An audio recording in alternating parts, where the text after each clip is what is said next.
Depois da marcha sobre Roma, o fascismo deixou de ser apenas um movimento e passou a ser uma força nacional. As multidões que antes observavam com dúvida, agora aplaudiam com convicção. Muitos italianos se juntaram ao regime, atraídos pelas promessas de ordem, estabilidade e prosperidade. Em pouco tempo, Mussolini deixaria de ser um agitador para se tornar o Duce, o grande líder da Itália. Quando Mussolini assume o poder, é sabido que grandes setores da opinião pública estavam a favor dele. Quando há eleições, em 1924, ele vence essas eleições por uma larga margem. Claro, sabemos que havia muita violência, sabemos que eram eleições peculiares, mas a classe média estava totalmente com Mussolini. A maioria da classe média estava com Mussolini, por causa do orgulho nacional, por causa do fato de ele ter derrotado os socialistas. Não é uma questão de olhar para todo o país, mas para diferentes partes do país, para ver como eles reagiram à formação deste novo governo, que inclui todas as elites passadas. Não há uma divisão muito radical entre a Itália liberal e o governo fascista. Minha impressão é que durante os anos 1920, os italianos não viram de imediato que estavam perdendo seus direitos, ou que, com uma batida na porta, poderiam desaparecer. Sabiam que algumas liberdades haviam sido restringidas, mas para boa parte da população, especialmente os de centro-direita, que eram católicos devotos com empregos convencionais, o pensamento era: minha vida certamente não está pior do que estava em 1922. Talvez esteja até melhor.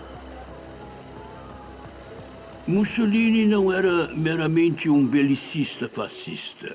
Mussolini, como primeiro-ministro e depois ditador da Itália, foi uma figura no movimento de paz europeu dos anos 1920. A Itália não entrou em novas guerras nos primeiros 30 anos do governo de Mussolini. E havia um sentimento geral entre outros líderes europeus de que Mussolini era um homem razoável, com quem poderiam trabalhar e cooperar. Mussolini fez os trens chegarem no horário. E isso é uma verdade. O governo era mais eficiente em vários pontos. E muita gente admirava isso. Winston Churchill é um exemplo notório disso. Ele era muito admirado no final dos anos 20. Sinais externos de estabilidade e ordem, Mussolini consolidou sua posição pela força. Para isso, incorporou seu exército particular ao Estado, criando a milícia voluntária para a segurança nacional. Assim, os esquadristas passaram a atuar como um braço armado do fascismo, paralelo às forças de segurança oficiais. Sua missão era clara: proteger o regime e eliminar qualquer forma de oposição. Isso levou a uma segunda onda de violência fascista, incluindo o assassinato do Giacomo Matteotti.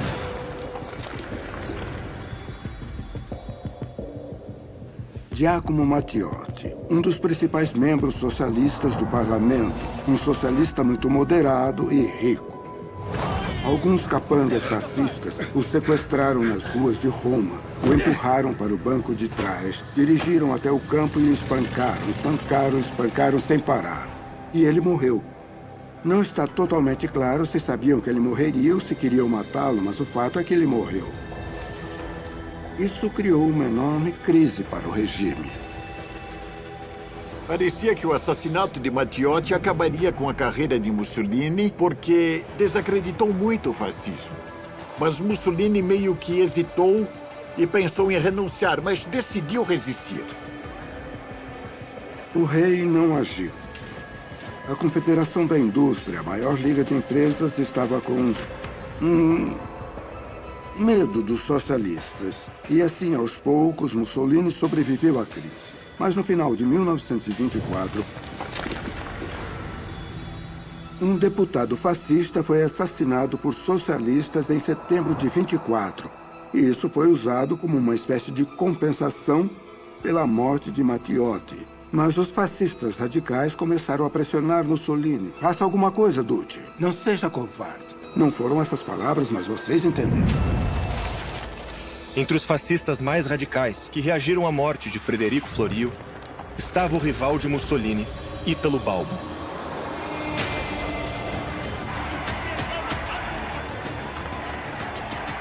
Se o Duce adotasse uma postura extrema, corria o risco de perder o apoio do governo. Se não respondesse à altura das exigências de Balbo e de outros radicais, poderia enfrentar uma crise interna no partido. Faça uma revolução fascista ou acabou. E então, alguns dias depois, ele foi ao parlamento, à Câmara dos Deputados, e discursou assumindo a responsabilidade pelo que aconteceu, incluindo a violência, e disse: a partir de agora seremos um Estado de partido único. Mussolini fez um discurso na Alla Scala, em Milão, na qual pronunciou a frase mais importante para definir o seu regime, certo? A frase mais importante. Ele disse: somos um Estado totalitário. Um Estado totalitário é aquele em que todos estão a serviço do Estado. Não há nada contra o Estado. Nada nem ninguém está fora do Estado.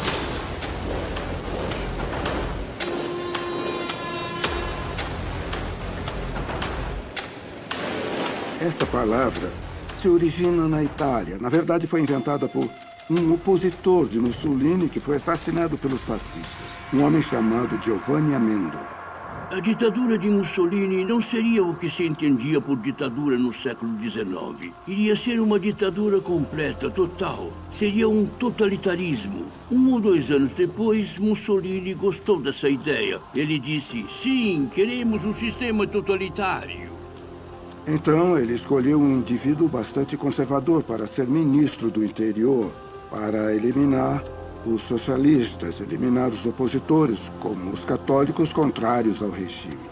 Os jornais perdiam seus editores, como o liberal Corriere della Sera, que era o maior jornal liberal italiano. Foi declarado que a lei seria fascista, não mais liberal, embora houvesse muitas ambiguidades na realidade disso. Totalitarismo é um regime, um governo que controla toda a vida, seja na vida política ou na vida social, que não deixa espaços para o pensamento autônomo. Isso se tornou um sistema que reforçava constantemente a ideia de que havia um único propósito, e todo italiano seria, portanto, automaticamente fascista sem distinção. Quando as pessoas falam sobre políticas mais exageradas e populistas da década de 30, como a ideia de criar um novo homem e uma nova mulher, o que tudo isso está fazendo é reforçar a ideia totalitária de que o Estado era único e todo-poderoso. O equivalente fascista do novo homem comunista é a pessoa que entende os ideais da Revolução Nacional e sacrifica sua vida por ela, em vez de pelo proletariado. Havia uma política expansionista muito forte.